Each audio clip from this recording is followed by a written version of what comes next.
A common phrase you'll hear as a superhero fan is the idea that nobody in comics ever stays dead forever. Resurrections happen all the time, even more frequently now than it did in the past. I would say probably 40-ish years ago is when it wasn't so common. Like in the 80s, people were dying and they weren't just brought back the next day. The 90s, in my opinion, that was the huge problem and when everything flipped on its axis. But that wasn't always the case. It was commonly known that if you were a part of these three selective group of individuals, you were safe, right? If you were one of the Waynes, right? Thomas or Martha Wayne.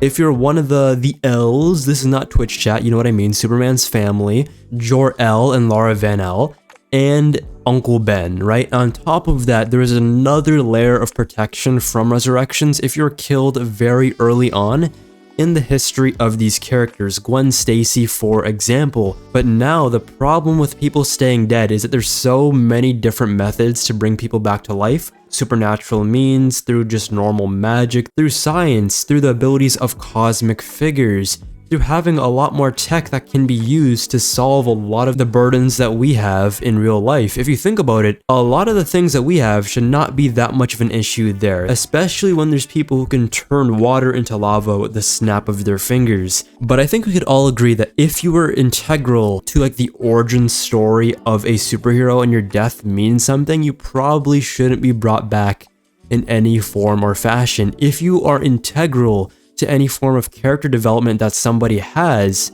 you should not be brought back. Simple as that, but in recent years it doesn't seem too simple, and even the characters that I've just mentioned, like the 4 or 5 that should be off limits, some of them have came back. Who could it be? I wonder. I should stop doing this. I'm forgetting that I'm literally giving you guys the ability to see into the future. You see the timestamps down there when you go over the scroll bar? You know what's going to happen. I have to stop acting like this is a surprise. You guys know.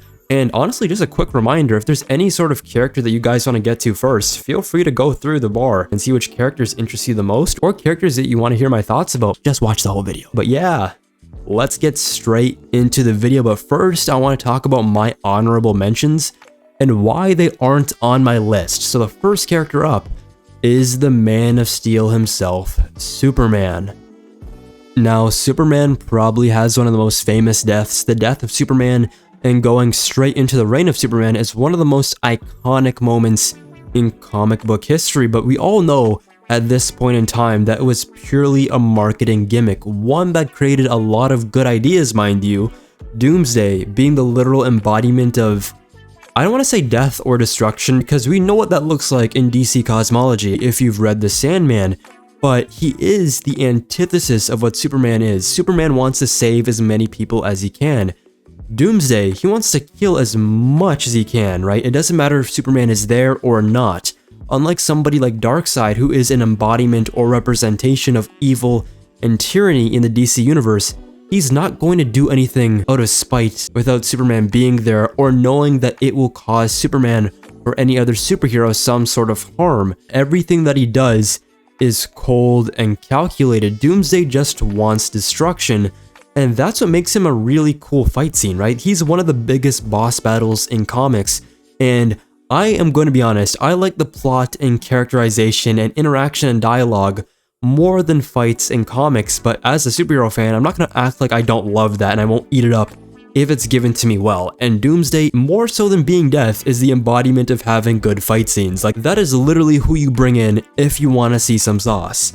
To get back onto the death of Superman, the problem with it, in my opinion, is not the death itself, because the fight was really cool, but more so what it led to. His death was kind of an opening invitation for other characters to die of a high status, right? Not just any fodder type of character. People who are really important, and not only that, but to follow his resurrection method. While I do think that him being brought back through the Kryptonian Matrix and him actually not dying is a little bit of a cop-out, even though it does make sense on a scientific level, he should have tech better than ours. The problem was how early he was resurrected. It was only like a year or so before he was brought back.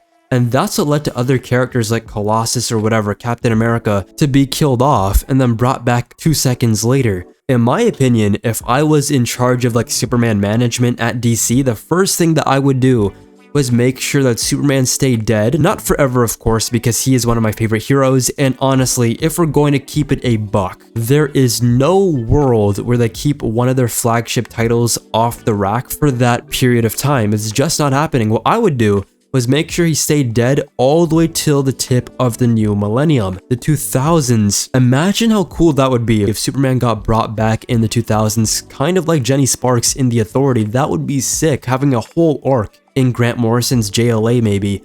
Just for that would be sick, having his own Captain America type moment. Nobody would complain. And if we look at the entire timeline of what happened when he came back from the dead, only the beginning part was kind of cool. After that, we were going into stupid territory like Superman Blue and Superman Red. Yeah, that might be iconic. The storylines are garbage. I will not allow any sort of revisionism in my household. In this entire YouTube channel, we will not revise anything that's stupid. The Amazing Spider-Man 2 is trash. Let me stop. Let me stop. But yeah, the only thing that would probably mess up would be JLA by Grant Morrison. And even then, the cool things like about him wrestling an angel, that could have been done later on in the run, and he could have stayed on the book for a tiny bit longer. He died in like 1992. If we let that slide for like 7-8 more years, I don't think there would be much of an issue in the modern day, right? If they allowed a hero of that magnitude stay dead for that long, all of this, all of the problems that we have of there being no stakes in certain comics, not all, because right now I think DC is doing pretty well. It's not exactly an end-all be-all at ruining the plot. It would have been much less of an issue, and I think that's probably what we need. The next runner-up is Jean Grey. I've talked about this many times on my channel, but after she got consumed and became the Dark Phoenix, she went on a tear, destroyed an entire civilization, a planet full of individuals. And that really just made her a genocidal maniac, but she does come to her senses and she sacrifices herself. But then, because comics, right, they made it so that she never actually died. She was stuck in a cocoon underwater, and the Phoenix itself was using her as a template to become her so that the Phoenix could build up trust with the X-Men. I don't know why. You have so much power that that doesn't even need to happen. I don't even think there was any thought process behind it. They just wanted Jean Grey back.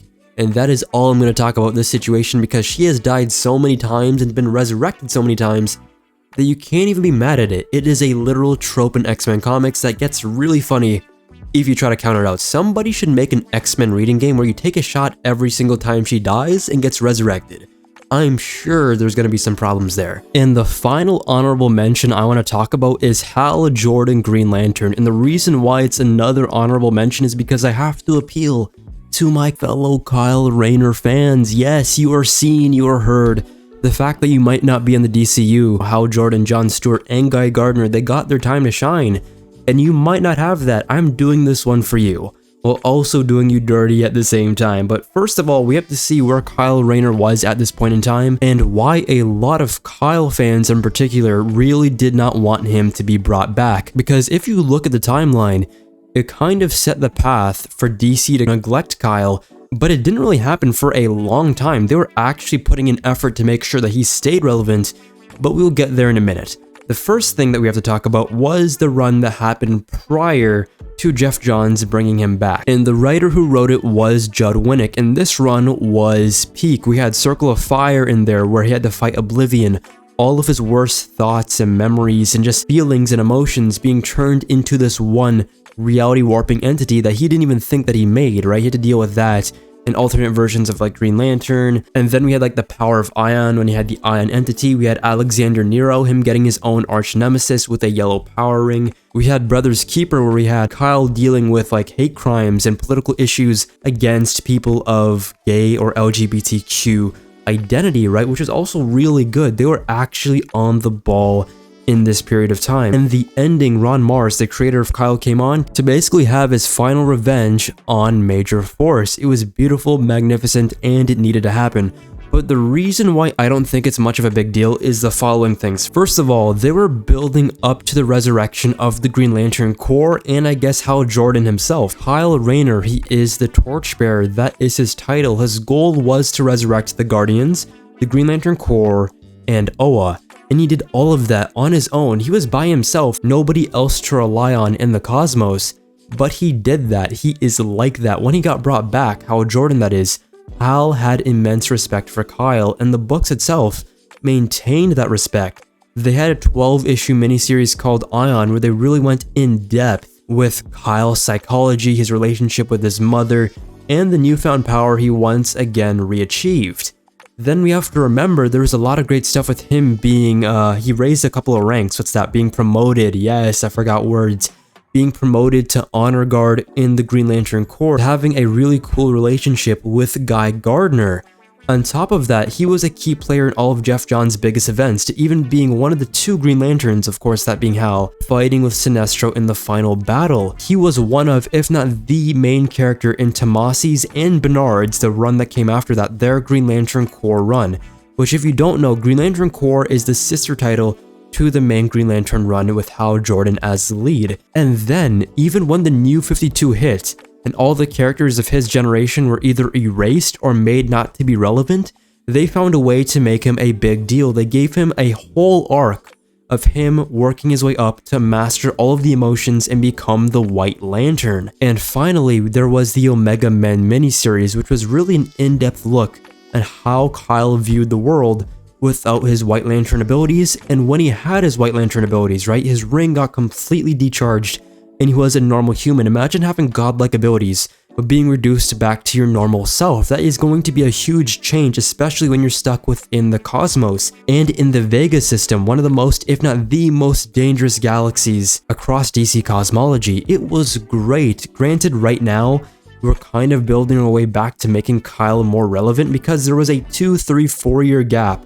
where Kyle Rayner was barely, if not in any books, published by DC. But while this is unfortunate, Hal Jordan, he became my favorite Lantern, being the star of like Sinestro Corps War, Blackest Night, War of the Green Lanterns, Secret Origin, Rebirth. We got the Indigo Tribe arc, the Third Army arc, Wrath of the First Lantern was peak. All of that was peak. If the Green Lantern mythos ended with what it showed there, with Hal and Carol getting married, I would be set. I wouldn't have to read another Green Lantern comic in my life. I do really like Morrison's and Venditti's Green Lantern run, but this moment right here, that final issue with the Wrath of the First Lantern was so satisfying. I don't think I've ever seen a comic run go on for as long as that did, a mainstream run that is, and have such a satisfying ending, one of the big players of a DC and Marvel book. And I've noticed a lot of my favorite runs, they're really good in the beginning, in the middle, and most of the end, but that final issue they fumble. That's what I've noticed with a lot of comics, and even just manga in general. It's really hard to have a satisfying ending. The journey itself was much more fulfilling, but this right here really showed me that Hal Jordan was the GOAT. And it's the reason why this is on the honorable mentions. Kyle Rayner, he started off as my favorite Green Lantern because I started with his run, but as soon as I finished my read through to current day Green Lantern, I'm like, okay, Kyle, you are a very, and I mean very close second, but Hal Jordan, he's the shonen protagonist of my dreams. That is full glaze, I know, but he is just that guy. Now this next one really ticks me off because this was the perfect send-off for this character, for a character that they didn't really be doing that much with. But this point in time, it was in the very middle of the Clone Wars, and I'm not talking about Star Wars, so you know I'm talking about the abomination that was Spider-Man comics in the 90s, and this death was the death of Aunt May in the beautiful Spider-Man 400 by JMD Mateus, one of my favorite writers, and honestly pretty underrated on the mainstream level, but obviously if you're a comic book fan, you know he's one of the GOATs. So in this storyline, everyone was going through it, right? And the main thing to note in this instance was that Aunt May was suffering through a very debilitating illness, and Ben Reilly was seen as the main Spider-Man, right?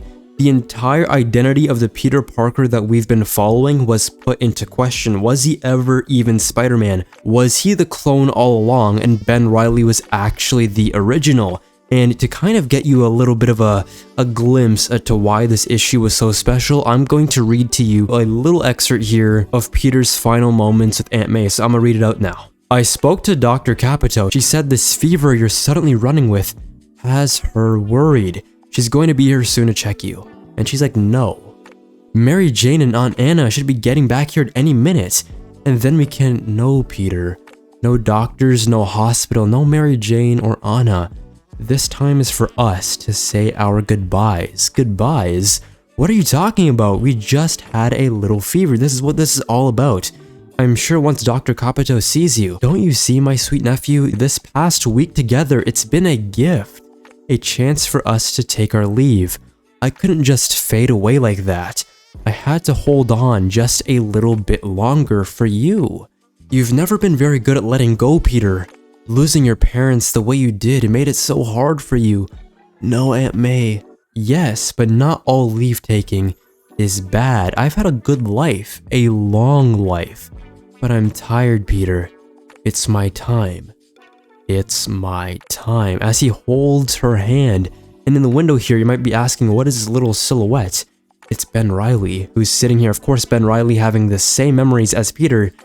He has the same emotional connection, but unlike Peter, Ben doesn't have the same moments as he does with Aunt May, right? The fact that he's married with MJ, and the fact that Aunt May lived a long time with those two being together, Ben doesn't have that. So he's just sitting here biding his time, seeing what bits and pieces of the conversation he can, because this is a strong loss for him as well. And Peter's like this, I had a dream recently. I dreamed I was dying and you were there with me, Aunt May. I was so scared, so confused, but you knew that you'd help me. And you did. You told me I had a journey to make. It was my destiny, you said. What am I supposed to do? I asked you. Where am I supposed to go? And you reminded me of that book you'd read to me over and over when I was little. You pointed to the night sky, and do you know what you said?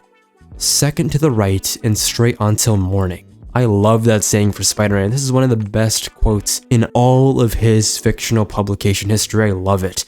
Remember that. How Peter Pan and Wendy, Michael and John would fly over the city and up into the heavens. That's what I want you to do, Aunt May. Let go, fly, second to the right, and straight until morning. Obviously, this isn't inherently a Peter Parker Spider-Man quote, but the subtext and the context that that's put into, and the fact that you see Peter and Aunt Anna and like Mary Jane, all of them crying. Ben Reilly, he's up on top of the house, he can't even say his goodbyes, so the beautiful thing here is that there's a shooting star that flies by. What that could mean, it's up to your interpretation. For me, it's very obvious as to what that is alluding to, but anybody can take whatever they want from it. And then it shifts to the daytime with everybody at her funeral. And we see her tombstone right next to Ben Parker. He was loved, she taught us love. This was beautiful, and then they completely ruined it. It was so bad I honestly wanted to punch a wall. I'm not even joking. I told you before, it's really hard to make me extremely upset at a comic, but this retcon kinda took the cake, because it was shown that Norman Osborn kidnapped the real Aunt May before her death, right, and replaced her with an actress who was genetically modified to be her exact replica, complete with implanted memories and everything, so that she would genuinely love Peter like the real Aunt May. All of this convoluted nonsense to take away from one of the most beautiful Spider-Man issues of all time. They ruined the greatest bag that they would ever have to retire this character just so that they could return to the status quo. This was honestly the beginning of the end, right? Bringing back Norman Osborn, bringing back Aunt May, getting rid of Peter Parker's baby, Norman Osborn doing that too. Norman might be one of the biggest haters, honestly, because of this. But we see every single step of the way a Spider-Man editorial trying to step back from all the big swings that they've done. Peter having a baby would have alleviated a lot of stuff because they wouldn't have killed a normal child if they were living. Since the baby was barely even there, they were able to get rid of it. It was still within their editorial morals, whatever that means, to let that child go. I'm telling you, if all of these things stayed the way that it should have, Peter would have been in a much better place right now.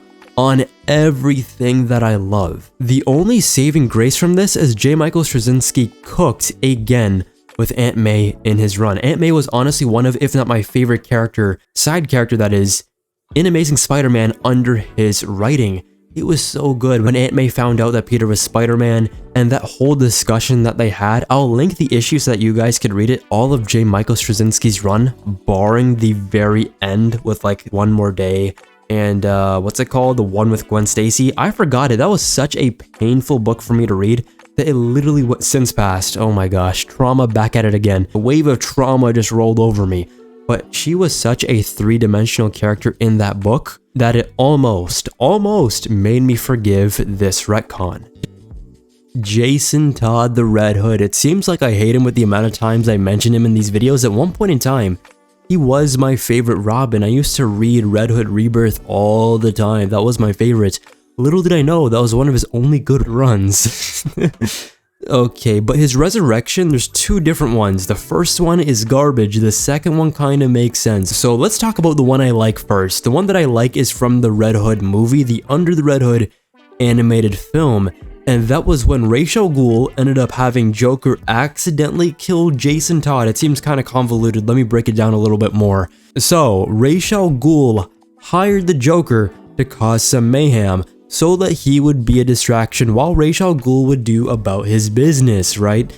The problem was that Jason Todd Robin is very cocky, confident, and ready to throw hands and go at the smoke. The problem with that is that it's the Joker, and Joker caught him slipping. He put him in this little warehouse cabin thing, whatever, tied him up, had a bomb go off, and that was the end of that. He died, and Ra's al Ghul, being the noble man that he is, and trying to kind of, I guess, be on Batman's good side, because he knows that if he actually linked it to Ra's, right, and not just the Joker, he would crash out on that entire organization, and as we all know, his entire goal is to make Batman, or somebody of that caliber, to be his new successor. So he's like, you know what, let me try to resurrect him in the Lazarus pit. I've never put anybody in the pit to fully bring them back to life, because as we know, he used it to restore himself when he has grave injuries, when he's getting a bit too old and decrepit and he's losing his bodily functions, or he died literally in the last like 5-10 minutes.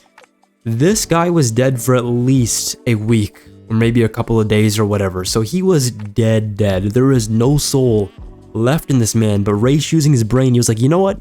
This thing is called the Lazarus pit. Lazarus comes back from the dead. What if I try this? And it worked, but it left him really crazed.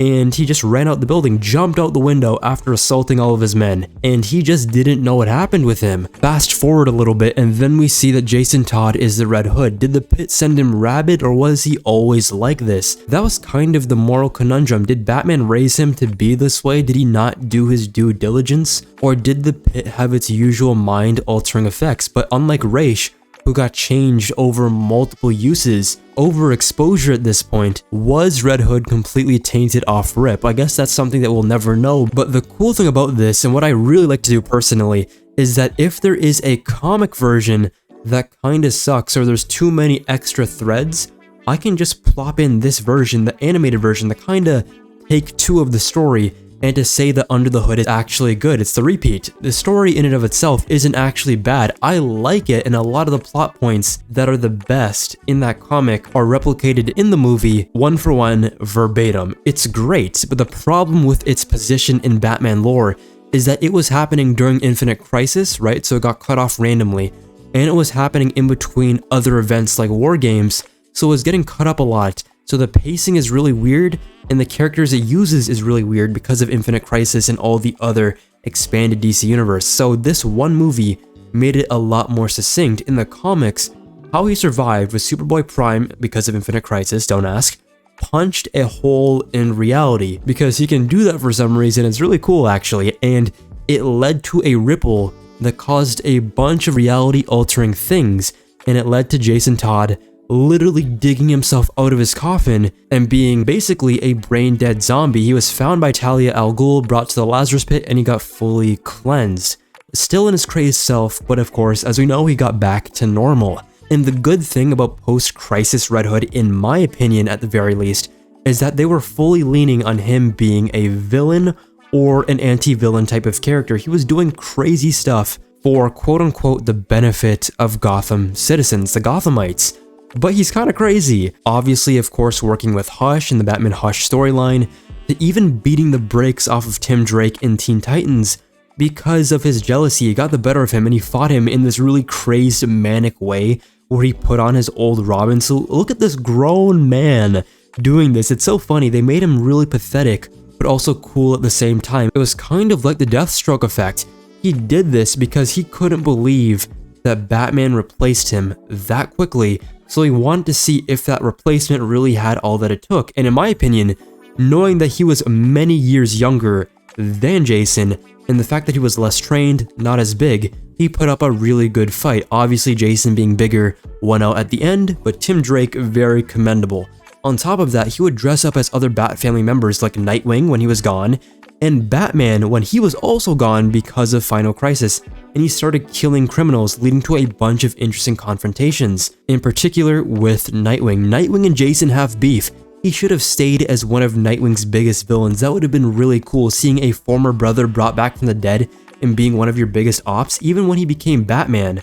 Dick Grayson, that is. Jason Todd was brought up to be one of his biggest foils. Even the way that he was acting when Batman was trying to bring him back into the light was very similar to Joker in The Killing Joke when he was like, "It's too late for me." That was beautiful. I don't know why people don't like that arc in Batman and Robin, because me personally, I love it. Later on in that run, he would go on to kill an entire prison full of criminals using poison, right? As we know, Dick Grayson of course brought him to prison 5-6 arcs earlier, and this was the aftermath of leaving this man unattended, which was crazy. And finally, one of the worst things that he did was antagonize Speedy. Of course, Mia Darden was the new Speedy, and he was like, wait, we're pretty similar. We come from very similar backgrounds, we're on the street, we had to do what we needed, we were very street tough, and we ended up doing things that we regretted. And he brought all of her worst traits or worst things that she's done from the past right in her face in this confrontation. Jason was trying to bring her onto his side, but of course that would make her angry, and when she failed to comply, he blew up her school. I loved when Jason was about the smoke. He didn't care about anything other than the mission, and his mission is very much more warped than Batman. If you're not a part of the solution, you are a part of the problem, and you need to die. You need to be broken by any means necessary. And then that brings us on to the New 52 and Rebirth and all of that stuff going to now, where Jason is kind of floating almost like a specter in the wind. There's nothing about him that sticks, no status quo to maintain or hold on to, no rogues gallery, no place of his own to monitor, which is something that's actually going to change in the new Red Hood run, and no constant costume. His costume always changes, and the new costume is even worse than the last. The last one looked like a Mortal Kombat reject. This one looks like a GTA skin trying too hard. I don't know what he's thinking, but that decision is finalized and we can't change it. And on top of that, he kept following the same story beats of being angry with Batman, fighting him, and then making amends and doing the same thing over and over again, to the point that it happened again in Hush 2, the sequel to Hush, written right now by Jeff Loeb and drawn by Jim Lee. The fact that it's still a plot point that is going on as we speak tells you that it would have been better if Jason Todd just stayed dead. Another controversial take that I'm about to spit right now is that Barry Allen should have stayed dead. I'm sorry to say, but if I look at the entire catalog of Barry Allen Flash books, there's nothing really there that warranted his resurrection. All it really did was take away from Whyyyy, and I'm not even a Barry hater. I like the guy, and I felt like the entire idea of him coming back in Final Crisis and that entire event was really cool, seeing him help out with Whyyyy, catching up with Whyyyy and him having kids and him being married while they were like kind of stuck. It was kind of a weird whole deal that they were having, running away from the Black Racer. A lot of shenanigans, but it was really fun and cool to see. And when he was brought back into the present and he was able to stay there, the crazy thing about it was that there was a really cool Captain America aspect that they could have taken with him, because in effect, he is a man out of time. Everything from his generation has moved on. A lot of progress and change has been made since he came back. He came back in like 2008 and he died in like 1985, 86. That is like 20 plus years of development. And Wally West, in and of himself, he was on a generational run. And from William Messner Loeb's, Mark Waid, Grant Morrison, Jeff Johns, even to the Wild West era that took us into the Jeff Johns 2009, I'm pretty sure, Barry Allen era, into the Flashpoint event, and then into the New 52. That period of time, that was like 200 plus issues of an era of goated content. The cool thing about Wally is that we saw him get burdened by the pressure and just fold into being a worse version of himself. He had to go on a huge track field course of character development to get him back to where he should be. There is this huge amount of imposter syndrome with him. He could not stand up to the legacy of the Flash, to then realizing he was putting mental blocks on himself to make himself slower. In fact, he was slower than he was as Kid Flash. He couldn't even run past the speed of the light. But then we saw him step out of that shadow and slowly but surely build a stronger legacy than Barry Allen, taking the Flash title to new heights. And the only reason why that could work was the constant shadow that Barry had over all of his books. Whether it was through mentioning his name, or people telling him that he was less than Barry Allen, to maybe even seeing him in person through going to the past, or Barry Allen going to the future. There's lots of moments where he spoke to Whyyyy, and then seeing him discover the concept of the Speed Force, building up his speed, his power, the relationship with his rogues, having a good foundation with them, to the point where they don't even want to kill him, to even seeing him establish a newfound Flash family, to even getting married and having kids. Barry never had that. We saw a young man grow into becoming a mentor and a father over 20 plus real world years. It was like growing up with a real person. It's the development that you want to see for somebody like Peter Parker, but the fact that Flash is kind of on that Daredevil tier of being really popular, but not exactly one of the high tier A-listers, don't get me twisted. Daredevil isn't as popular as Spider-Man, but he is an A-level hero, the same way Flash is an A-level hero, but he's not on the same level as Batman or Superman. Same type of position that allows them to take risks that other books really just can't, just for the sake of longevity. And that takes us back to Barry Allen. The thing about him that really sucks, and him creating the entire Flashpoint saga and creating the New 52, is that all it really did was give us good art and some really cool Reverse Flash arcs. Other than that, there's not really much substance. Even when Jeremy Adams came in and did a lot of heavy lifting with the Flash to get him where he should be and even progressing him even further, that was better than everything that came before. I like Joshua Williamson's run, and the New 52 run, as I said before, had some really cool action, art, and paneling. But other than that, I think I resonated with Jeremy's work better than all of that Barry stuff. Even to like Cy Spurrier, I know it's very like controversial, but reading it back all together as one succinct storyline, particularly the first like 2 volumes, I've seen a lot of people realize what he was going for, types of conceptual change that he did to the Speed Force. I feel like what he did to wrap everything into a little bow and to build upon the ideas of the Speed Force from Grant Morrison, Waid, and Jeff Johns, it's perfect. I don't even know how he did it so well. For it being exposition, he did it in an extremely fluid manner. Even having a more cosmic Flash run where he has to deal with extraterrestrial next level threats, right? He had to fight beings from the source, and it still felt like a natural chapter in Wally's life going forward. To even the character development that he gave Jai and Iray West, I feel like from a power and from an ideological level, he expanded upon them and gave them, in my opinion, Damian Wayne level development. Of course, not exactly there yet, because Damian Wayne had books upon books of constant development with some sidetracks here and there, but right now Damian's in a really good place, getting even more development. And it makes me think, imagine if the New 52 didn't happen and Wally was able to progress even further. We see that Jai doesn't want to be a hero and he just wants to be a normal kid. But his powers have gotten exponentially more powerful. He is something called a Shaper, kind of like a subclass of Speed Force users, and through this, he's able to teleport, he's able to reshape reality because the Speed Force touches stuff, so he's able to meld and move things, and is honestly kind of like Franklin Richards to Iray West, who's like the prodigy. All the things that Barry could do and Wally, she's able to pick it up much quicker and do crazy new variations of it, even being a classified sensory Speed Force user, being able to smell different scents and knowing where speedsters are, kind of like a spider sense, to even being like a copy ninja Kakashi style and stealing Speed Force abilities from others and repurposing it for her own use.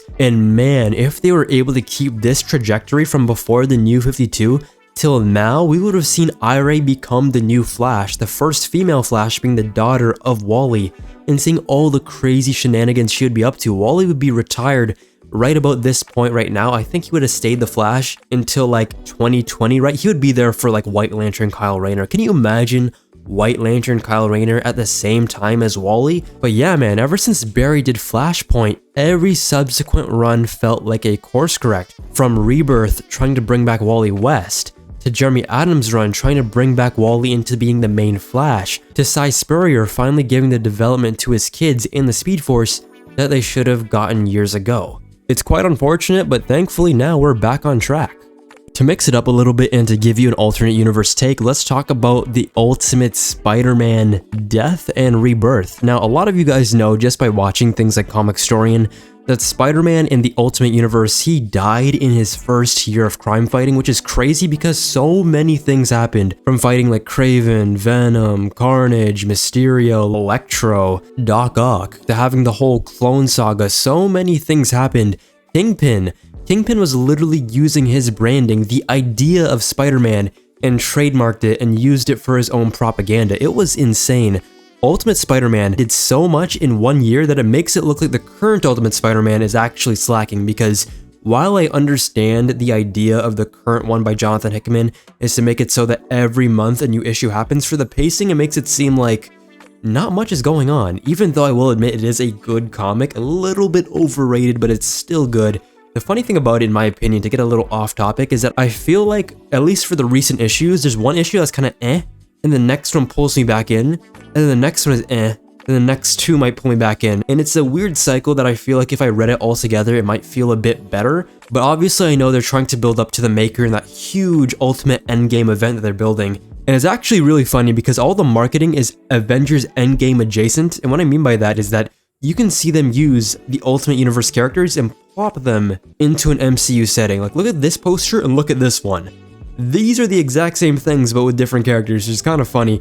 Even this one here, this is a blatant, I can't really call it a ripoff, same company. But man, you know the designers were having a laugh when they did that. But yeah, in the first Ultimate Universe, he had his final battle with Green Goblin. And just to glaze a little bit, Ultimate Universe Green Goblin might be the best Green Goblin of all time. The dialogues and monologues that he has are filled with Bendis speak, but it's speak. And if you don't know, Bendis speak is when he speaks a lot, a huge amount of text bubbles just to say one thing, but it allows him to go in detail and to even sound more human in certain things, or just to sound more antagonistic in the way they speak. And for a stubborn, arrogant, and just egotistical man like Norman Osborn, it can be really fun to read. They were throwing straight hands, Punisher was trying to shoot Captain America, but Spider-Man jumped into it. It's really cool seeing the rest of the universe kind of play out, and Spider-Man just swinging, but through his spider sense and the people that he knows, okay, wait, something crazy is happening, let me just jump into that story real quick, and then jump back into mine. And that, honestly, that's the cool thing in my opinion about a shared universe, and the special sauce of why these things can work and how they should be used. Yes, I know for like a film format, people are like, oh, you only use this character this and this amount. They should have been used more because they're side characters. No, in a comic book setting, we should see all of these different types of characters pop in and out of the story for ways that make sense, for ways that benefit it, and ways to show off a certain character. They don't even have to do that much. Just seeing them appear and like do a little fight scene is really cool, because now we know that they will be getting their own projects or different series that focus more on them. These movie franchises should be doing that a lot more, which is why I didn't have that many problems with them using Hawkgirl very sparingly but also effectively in the Superman film, because I know she's gonna be used later on. I think it's just really cool just to see her here, right? But yeah, Spider-Man was going through it, and after a huge explosion that ended up defeating both Green Goblin and Spider-Man, both of them got the double KO. Spider-Man was on his deathbed, and it's one of the most poignant moments. Just seeing Peter speak with Aunt May, who's a fully developed and fleshed out character. I really love the aggressiveness, the anger, but also the passion and love and joy that she has in this universe, along with talking with Mary Jane. This was the final moments of a kid, a 15-year-old. And I just thought I would never see anything like this in a Spider-Man comic. If he was ever going to die, which he has in main continuity, it would be when he's an adult. This was crazy subject matter, and I'm glad they full sent it. And it led to the creation of Miles Morales, a cool new suit, a cool new character, who should, let's be honest, be expanded upon a lot more. But they are putting hella work on the character right now. But in the Ultimate Universe, Miles essentially had no mentor, right? He was on his own, by himself, to forge his own path, with no guidance, and that was really tricky for him in the beginning. But then it led to this really weird discovery that Peter Parker in the Ultimate Universe was still alive, completely ruining one of the best parts of the worst volume of Ultimate Spider-Man. I guess they're like, you know what, let's make that the entire thing trash, which, you know, it doesn't really undercut all the stuff that happened before, but that one moment at the end, that entire just that made everything complete. It was just gone. They revealed that that spider with the Oscorp formula that bit him had a resurrection capability, so when he died, he would be resurrected. This is not Moon Knight. With Moon Knight, at least, there is this cosmic god in play, and the fact that he has some malevolent tendencies is what makes the trade-off really interesting. With Spider-Man here, he gets a free get-out-of-jail-free card every single time he dies. That makes it so everything that Miles Morales goes through is completely and utterly null and void. The fact that he could just survive any battle, there is no stakes. Even Wolverine and Deadpool can in fact die, but the fact that they have constant resets, how many lives do they have? You know, Mario, they have 3, they have unlimited. They have all the golden rings they need. And yes, it was kind of cool to see Spider-Man and Miles Morales team up against a resurrected Norman Osborn and beat him. In the end, I don't think it was that worth it because most people don't even know that he was resurrected in the first place, and keeping it as canon seems more than a mild oversight in my opinion. But what do you guys think? Do you think there's any issue with it since most people literally forget it happened? Or do you think this little add to the Ultimate Spider-Man mythos by giving them resurrection was a good play? I don't think anybody would say yes, because this thing was messy. But I would be lying saying that it wasn't kinda cool to see the Spider-Man come back and give his blessings, prayers, and respect to Miles Morales and the legacy mantle going forward. You know how I said earlier in the video that there are certain characters that are off limits? We are not going to resurrect them for nothing because they're very integral to the storyline and origin of these characters. I told you you had to guess who it is that I was going to talk about, and that is Jor-El. As a lot of you guys know, the Rebirth era of DC Comics was, in my opinion, really good. A lot of the flaws that we saw in like character work or just the stories itself from the New 52, it felt more post-crisis-y through the Rebirth era, but it still kept the New 52 timeline. And their entire plan, their big goal, was to do Doomsday Clock, this giant event that brought the Watchmen characters face to face with the mainline DC team. And while all of this does sound fine and dandy, the problem with the entire Rebirth initiative was scheduling. A lot of their things just didn't hit at the right moments, so Doomsday Clock in and of itself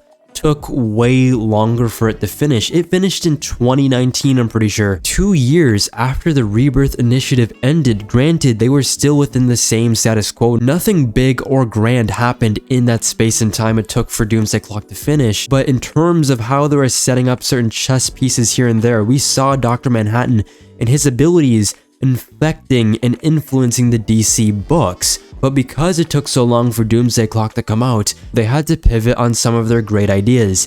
And one of the main ones that really ticked off a lot of people was the identity of Mr. Oz.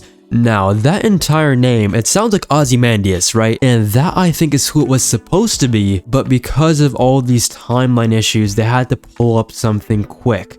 And they decided to make it Jor-El, who was taken out of the timeline by Dr. Manhattan and placed into the present so that it could mess with Superman. And while that sounds good on paper, in terms of a plan for Mr. Manhattan over here to use, it just didn't feel necessary. And in terms of a mystery, while nobody could ever assume that that was the character under that cloak, there was also no hints of that being there in the first place, right? I'd rather something be predictable and make sense than be unpredictable with no baseline of it reasonably happening in a sane universe. It even took John Kent, you know, Jonathan Kent, the Rebirth John that we all know and love. He took him to Ultraman from my recollection, and Ultraman tortured him for years, and that was when he was brought back as an adult / late teen. So we have this Jor-El to thank for that stupid app plotline. And while in theory, it was really cool to see Superman have to deal with the fact that he wasn't able to raise his son for multiple years, literally missing out on his teenage life just to see him grow up to be a man, and we have no way to see what he endured or suffered through, that is genius, but it wasn't pulled off correctly. And Jor-El, he was a pivotal tipping point in the books going and veering off to that direction. All just because of some scheduling errors. You know, this next one is really interesting to me because I'm going off of pure visuals because I haven't even read the comic yet, but I know for a fact there's no way, even if the first issue is good, that it maintains a good comic streak. Their best characters are constantly getting rebooted. You're not going to tell me this is going to be the one that succeeds, the 1 in a million that Marvel gets right. Now, we all know Gwen is well loved. She's one of Peter's best love interests, some might say his best love interest, but that moment when she died in the whole college era of Spider-Man, Jerry Conway, a very monumental part of Peter Parker's history, and one that has stuck for decades. A love interest like Gwen dying and maintaining her popularity and becoming a very big figure in Spider-Man movies and television, you would think that they would have brought her back sooner, but they respected the vision and the fact that she was one of the earlier deaths. I'm pretty sure Jerry Conway's run, correct me if I'm wrong, but the Jerry Conway run happens right after the OG Stan Lee era of books. So like, this happens really early on in the Spider-Man life cycle. But what sucks about this is not only did Gwen get brought back, she got brought back as Gwenpool. They marketed it as grittier and darker than ever. Who asked for the Snyder Cut version of Gwenpool? The reason why Gwenpool is such a great character is because she is literal meta commentary that transitioned into real character growth, right? She is a literal isekai protagonist, but she knows all of these heroes and villains, and she knows that they are fake, and she is real. And the entire story, I guess the way I look at it, is finding meaning in a world where she's not supposed to exist. In a world where everything's fake, how can you feel any real emotion, right? That's not just being goofy, but she's not even a gag character either. Despite all of these jokes, she often has a very lonely and existential vibe. But on top of all of that though, she still has the fourth wall breaking awareness, right? The way that me and you would act if we got plopped onto the Marvel universe, right? She's able to like manipulate story beats, she knows how certain things are gonna play out, she cheats death sometimes, and hangs out with her favorite characters. That's what makes her so interesting, and that's why it's an alternate reality version, because they can't just take Gwen and do that. The fact that they're willing to put that IP, the Gwenpool IP, into the OG 616 timeline, resurrect that same Gwen that we all know and love who died. I was recently reading Spider-Man Blue, and this is just crazy to see them. Have you guys even witnessed that? That you would be thinking about a character and then they would just pop up? This happened to me a couple years ago with Batman of Zur-En-Arrh. I was rereading Batman RIP a lot, and then Chip Zdarsky's first arc was failsafe with Zur-En-Arrh. Stuff like that always happens to me. Let me know down below if you guys have similar experiences. But nobody wants a gritty, dark version. If you're going to keep any Gwen for any period of time on the main timeline, even if it was supposed to be definitively, why not put the normal Gwenpool? I don't even know if there's any like movie or TV synergy for this move. This is completely unprovoked. Spider-Man editorial wants to shoot themselves in the foot, and since they're about that life, we just gotta let them be, okay? Let the ship crash and burn. That's why I don't really read that much Spider-Man these days. As much as he is one of my favorite characters, the ship is just too far gone, and I think we just gotta accept it at that point. Most of this list, honestly, before I revised it, was just Spider-Man characters. I could make a whole video just on Spider-Man resurrections that shouldn't have happened, and a character that I'm going to talk about in a bit is very important to the Spider-Man mythos, who also had a really good send-off in a great arc, but we will get to that in a little bit.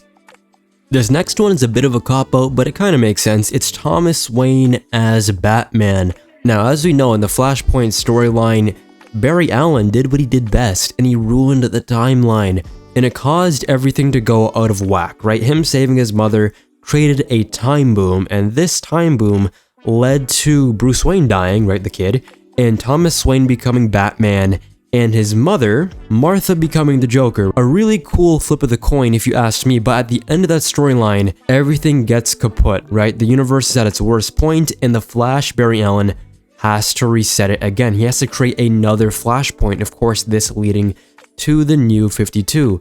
But in his dying breath, right, Thomas, he gives Barry a letter, and this letter gets sent to Bruce, and it's one of the few times, at least in modern continuity, where we see Bruce Wayne cry out of joy.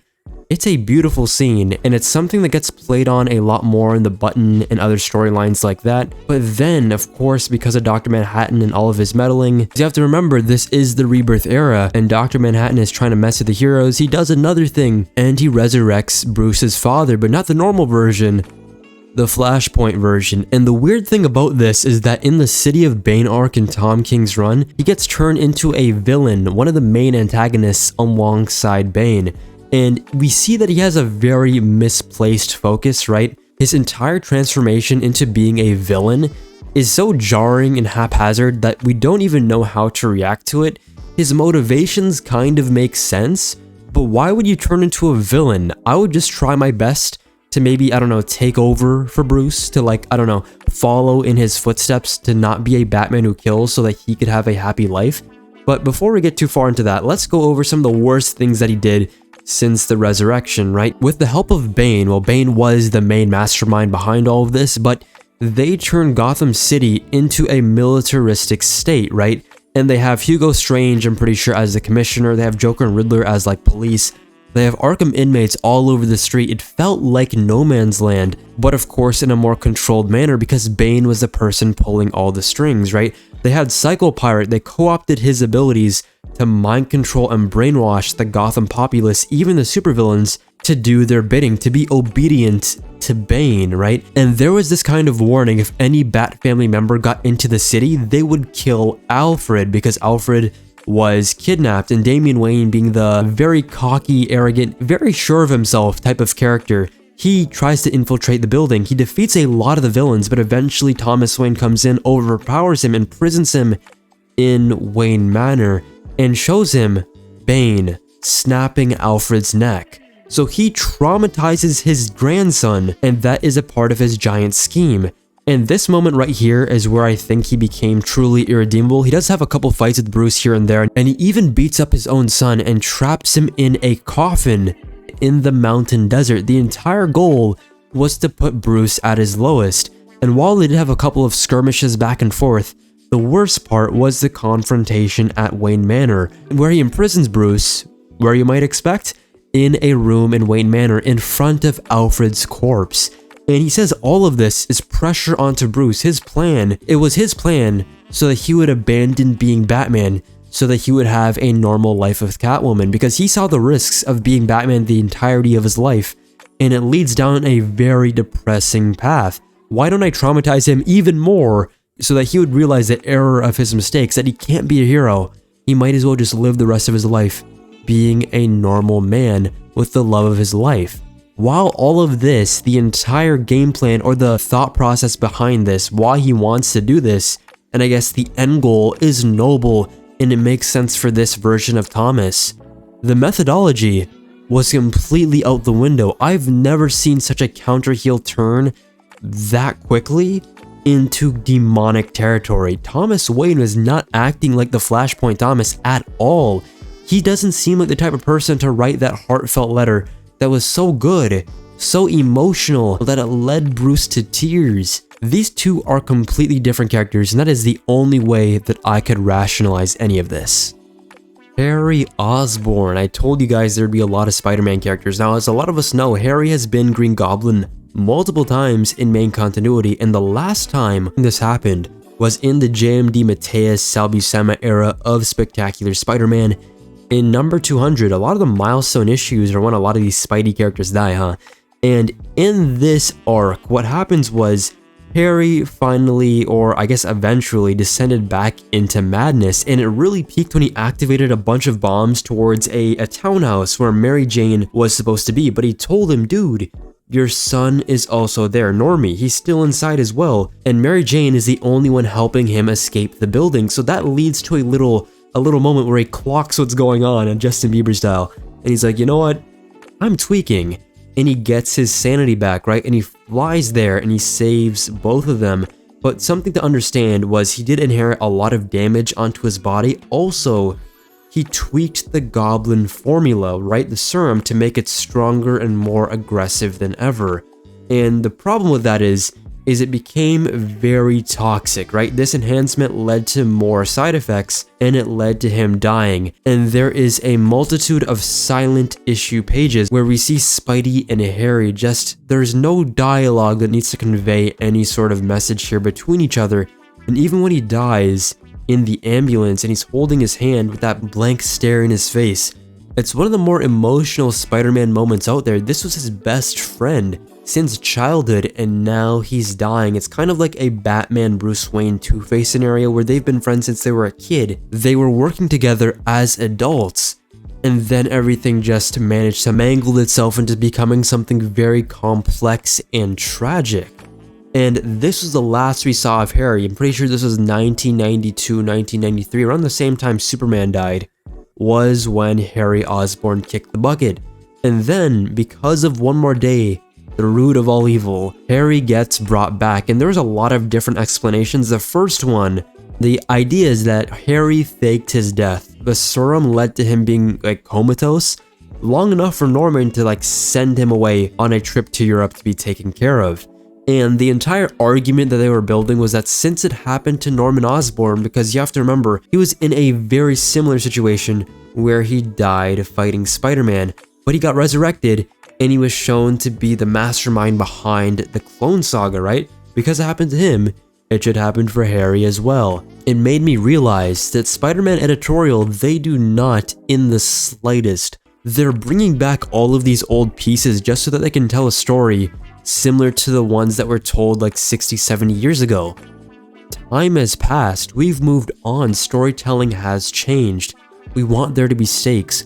We want there, I know I'm sounding like a broken record because a lot of these are Spider-Man related, but we want Peter Parker to grow with us. We don't want to be 25, 30, 35, 40. We don't want to be that age with our own families, our like wives, our husbands, our children, right?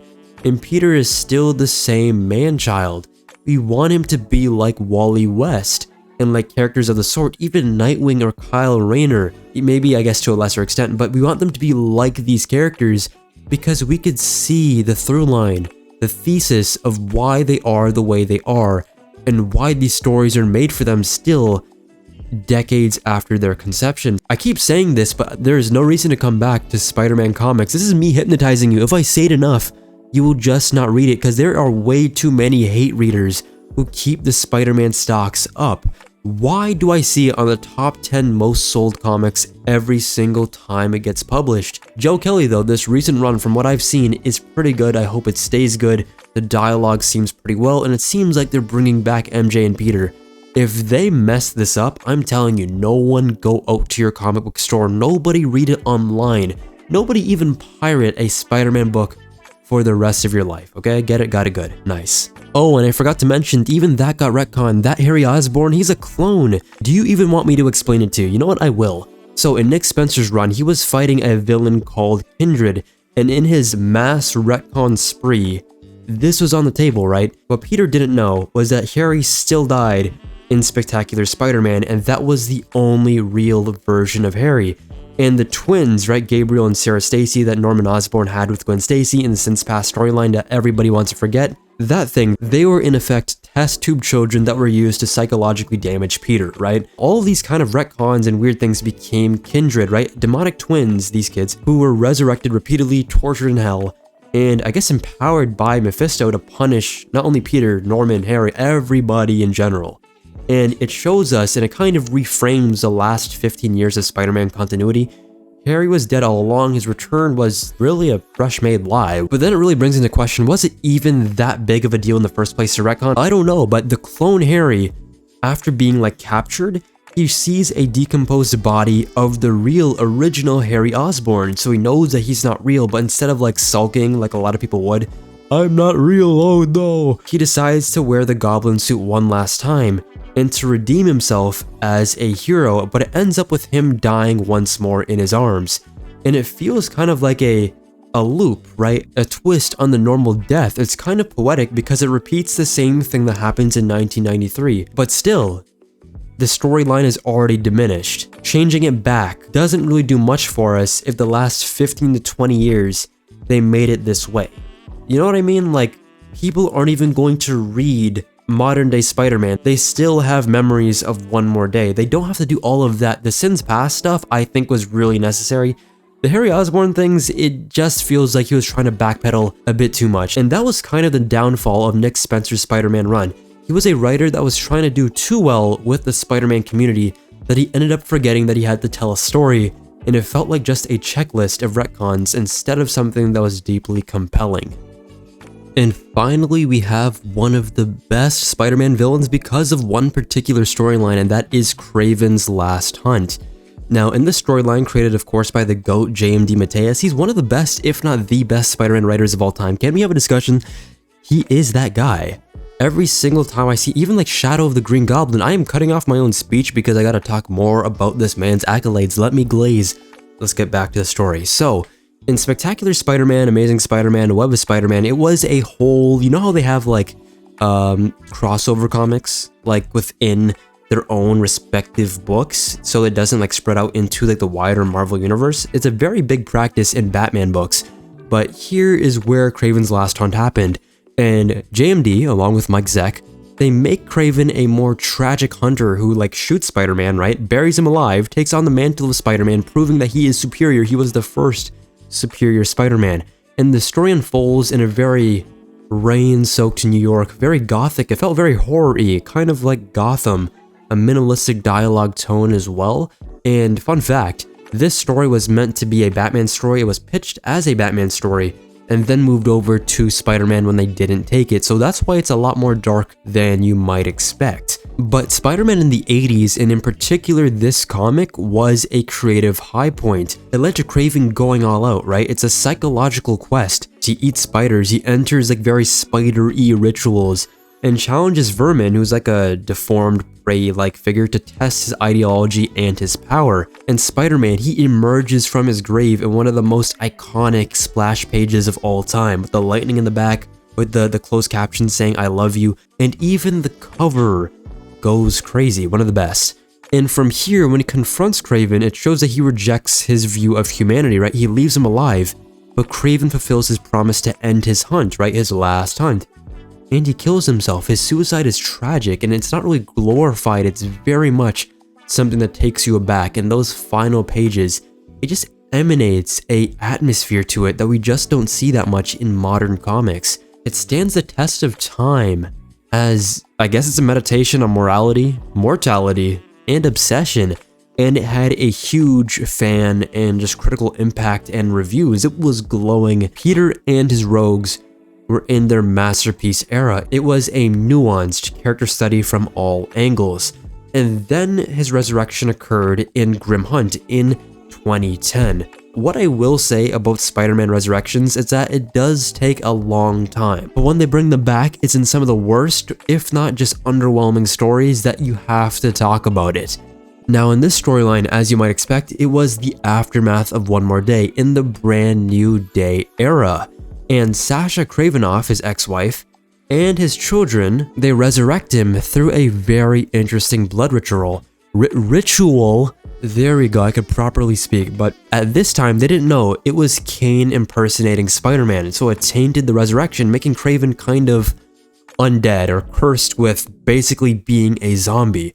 And why it kind of undermined the original is that it was a faulty resurrection that twists Kraven's entire ending. Instead of being the honorable death that he wanted, he returns warped, violent and brutal, powerless to be alive. And while this could have led to great storytelling potential, with most Spider-Man villain resurrections, and with most of Spider-Man villains right now, there's no meat on the bones. It's literally all aesthetic. It's like, yeah, we like Kraven, his visual look is cool. Wouldn't it be nice seeing him in a group of villains for this one cover because he's alive still? It's like, that's the kind of path, that's the level that we're at right now. He's a hunter without honor. His own children fight and die in his name. While he's reinvigorated as a Spider-Man level threat, the tragedy of Kraven's last hunt is now hollow. That narrative impact that it had in that one storyline is all for naught. Lost in a world that's just overshadowed by blood magic. What a way to assassinate such a dignified end. But yeah guys, remember to like, comment, and subscribe, turn on post notifications so you know when a new video goes live, and remember to leave your most hated resurrections down in the comments down below. We all have ours, just feel free to share it. And yeah, see you all later. Take care. Deuces.